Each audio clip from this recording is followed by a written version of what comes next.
家人们，我今天终于打开了新世界的大门，鸡肉做的寿喜烧可真的是太绝了。这个比牛肉寿喜烧也好吃太多了吧？为什么我没想到 ？Hello， 大家好，我是阿基。今天我们去了这家店，可太难约了。他家的店长是出了名的谨慎，一有什么事儿就关店。距离上一次开店已经半年，所以并不是因为他们家高级所以难约，而是因为老板脾气不好所以难约。すみません。はい、レオです。こんにちは。お願いします。他们这个房子外面看起来很小，但里面就跟无限城一样，没有菜单，因为他们家只有一道菜，这个就是我们的锅了，里面装的炭火。100年前的做法好像也是这样，然后阿姨会帮你做好第一锅，之后就是你自己加肉了。菜就是这些：鸡肉、鸡皮跟鸡肉丸子，还有一些鸡的内脏。简单来说就是阿鸡全宴。想吃甜一点的话，就多放一点寿喜锅料。煮好之前还会给你上2串烧鸟。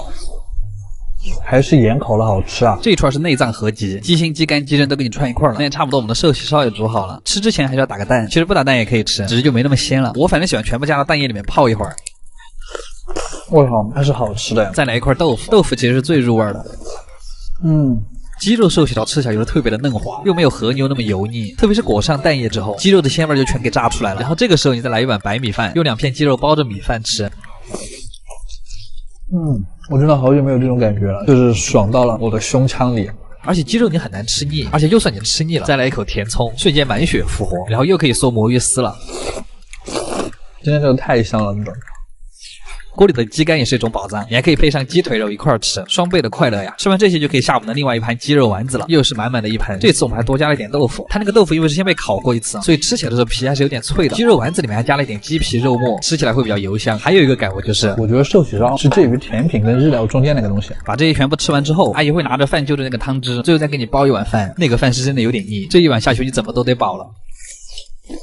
吃完之后还是想感叹，寿喜烧真的太适合干燥的冬天了。一个推荐指数8.5分，卡。是什么样的餐厅让我吃出了如此前所未有的装逼的感觉 ？Hello， 大家好，我是阿基。今天是姐妹过生，我就在想要去吃什么样的餐厅才合适。总之买好了参赛，我就开始找店了。然后我就在网上找到了这家店，看图片好像还不错，我们就愉快的决定了。又到了装逼的日子，不过到了之后我才发现，并没有那么简单，好浮夸呀。予約させていただいた料理です。あれこのそうですね。でも友達が今。然后因为我先到了嘛，我就进去参观了一下。这什么呀？这是皇宫吗？这是。然后我问了一下服务员才知道，这一片地其实是某个伯爵的家，他只是允许我们在里面吃饭而已。我跟刚刚当时还是选的是室外的位置，就是现在突然跳出来一对新人开始结婚，我都不会觉得奇怪。这是我吃到现在最装逼的一个餐厅，一样的不能点菜，只能点酒。第一盘前菜是4个小菜，其实说实话分量还挺足的。第一个是乌贼虾肉沙拉，我就喜欢这种肉多菜少的沙拉，虽然健康，那并不是。原来伯爵每天都吃这么清淡呀。然后一碗白色的浓汤，我也不知道这个是什么。它是奶油汤，这个黄色其实今天前菜里最好吃的，它是一坨厚蛋烧，但它里面加了土豆和甜椒。哇，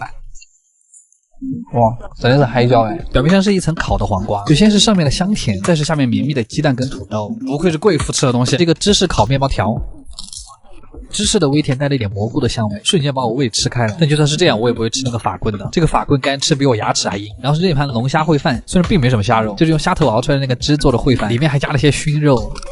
感觉吃了很多虾，但又没吃。最后的主菜是一盘青椒，那旁边还送了一个牛排，差点没看到。就是日本的法餐有个很执着的点，他们非常喜欢黑毛和牛，因为这个东西只有日本有，但实际上这个东西非常的油，第一口吃进去你会觉得巨香，然后吃第2口的时候你已经去厕所了。这就是日本和牛的威力。但青椒就不一样了，那怎么弄都很好吃。然后法餐还有个特点，就是最后的甜品会非常的多，一般是3到5个品，而且都很好吃。如果说怀石料理是让茶变得更好吃的料理，那法餐就是让甜品变得更好吃的料理。推荐指数8.5分，卡玩意儿。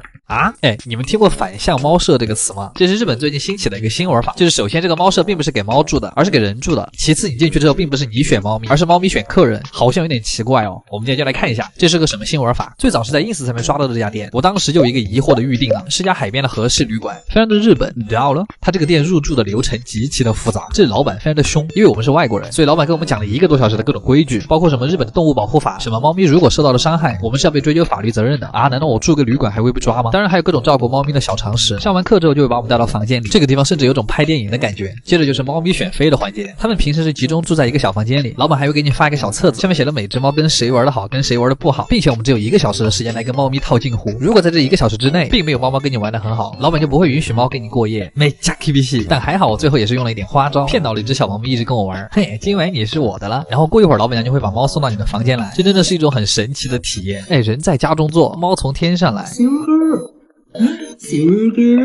他不理我了，我觉得这些猫它其实是懂的，就是陪客人过夜会有好吃的，待在猫舍就只有吃猫粮。刚才在楼下他还挺粘人的，怎么一上来就这个表情，这满脸开心啊，这你什么意思？哎，但是一到吃零食就很粘人了，怎么这么物质啊你？虽然喂完之后还是一副臭脸，但是好歹知道过来跟我一起睡了。第一次有猫咪陪着睡的感觉真好。对了，今天视频里面所有的猫都是流浪猫，这个也是我很喜欢这家店的一个原因。第二天早上让我最吃惊的是，猫咪居然会主动钻回笼子里，它居然知道自己要回宿舍了。然后我们就开始清理猫砂盆等各种东西，最后是还给店长。当然店长也会问你昨天晚上猫咪有没有发生什么状况，一切正常的话就可以回房间准备继续上路了。总的来说，这个地方给我的感觉就是它能给无猫人士或者想养猫又不敢养人士提供了一次短暂试养的机会，也是我漫漫旅程当中一个治愈的落脚点。说的开心，阿基推荐指数9分，卡玩意儿。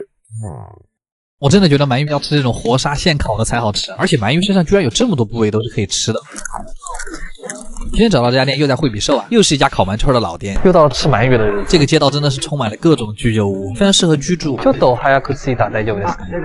はい、ありがとうございます。菜单就是这个样子，其实上面写的大部分部位我都没看懂。墙上虽然挂了些本日推荐，但我们还是直接交给师傅吧。小菜就是一点怀蓉加菜叶子，都是蔬菜，不到150啊。第二个前菜是一碗垂蓉汤，服务员说这个挤一点柠檬会更好吃。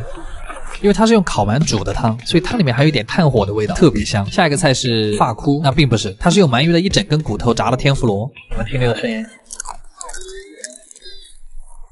味道嚼起来像猪大骨里面的骨髓，就油香油香的。接下来是这个串儿，它是用鳗鱼肚子上最肥的那块肉卷成的，你可以清晰的看到它那个皮跟脂肪，而且皮已经烤得焦脆，咬开之后下面还有一层脂肪温柔的接住你的牙齿，那个油的味道特别的美妙。然后这个串是鳗鱼侧面的肉，这个基本上全是肉，蘸一点芥末会很香，里面还夹杂了一点鳗鱼的小刺儿，这就是典型的又嫩又脆。但是不得不说，鳗鱼是真的油，吃完这一顿那个油真的可以让我难受1个月。好啦，说回下一个菜，这个黑不拉几的像一样的是鳗鱼的里脊肉，我第一次吃这个，它味道特别的腥，酱油都盖不住那个腥味。然后这个特别好吃，你们肯定都吃过鳗鱼干，淡淡的茶香带着一点鳗鱼的油香，再刷上一层甜酱，它的味道特别的丰富，而且口感吃起来跟鸡肝一样。吃多了荤的，接下来就是一盘蘑菇，还有一碗这个是，那是不是有点像主厨的鼻涕？但是真的有人喜欢吃山药泥吗？但是这一盘烤蘑菇是真的很好吃，炭烤出来的香菇真的很上头。然后是2盘烤鳗鱼，这是蒲烧，这是西京烧啊，有什么区别吗？味道好像都差不多，就是甜酱跟盐的区别。炭火的高温会直接把里面的骨头烤脆，所以里面嚼起来其实是咔嚓咔嚓的。接下来是我一直很好奇的这个菜，它是鳗鱼的脖子啊，鳗鱼的脖子在哪儿？然而它烤出来却是这个样子，这是什么呀？这是吃起来像是在吃黄喉，脆脆的，而且没什么鳗鱼味。然后在我们吃了这么多菜之后，终于开始做我们的鳗鱼饭了。师傅是先把肉烤了之后，然后再拿到锅里蒸，最后蘸上酱汁再端给我们，真的是特别的漂亮，你都能直接闻到炭的味道。我打算把它分成一小块一小块的吃，哇，一口鳗鱼一口饭，而且这个酱汁的甜度刚刚好，就是微甜的炭火香气。这个肉因为它很嫩，所以它吃起来是很绵密的那种感觉。你们看到它肉里面泛的油光了没？这个就是活杀鳗鱼才有的油光，只能用美丽来形容它了。阿基推荐指数9分，卡玩意儿。怎么是这个颜色啊？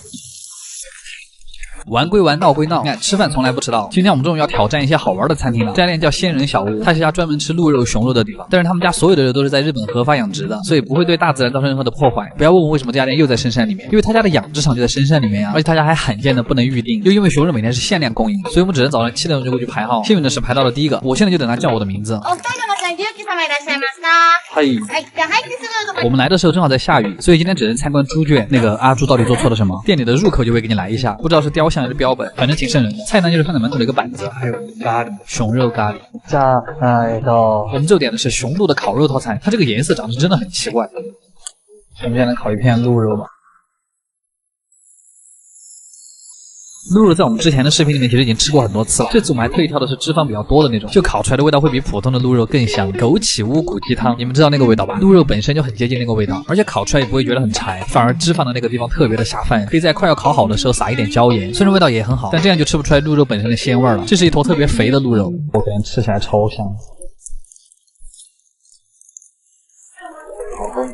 再来看一看我们的熊肉，看上去就觉得很一般，你用筷子把它夹起来你就知道这个肉肯定很柴。我不确定是那个汤汁的味道还是熊肉本身的味道。我来试着客观的描述一下那个味道哈，就是特别的难吃，像过了一遍水的该牛肉。我们再试一下直接烤的，这几片肉就是没经过任何的调味，烤熟之后就是这个样子，是不是觉得看起来很像牛肉？但它比牛肉难吃多了，它像是把阿司匹林磨碎了之后涂抹在了肉上面。这次我们是按照老板娘推荐的方法来吃了。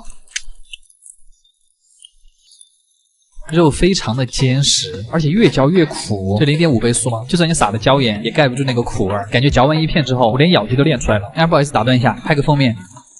所以总结一下就是鹿肉真的很好吃，熊肉我个人是不推荐了，我感觉我现在嘴巴里都留着那个鹿油的香味。阿基推荐指数：鹿肉9分，熊肉5分。就这样吧，卡玩意儿。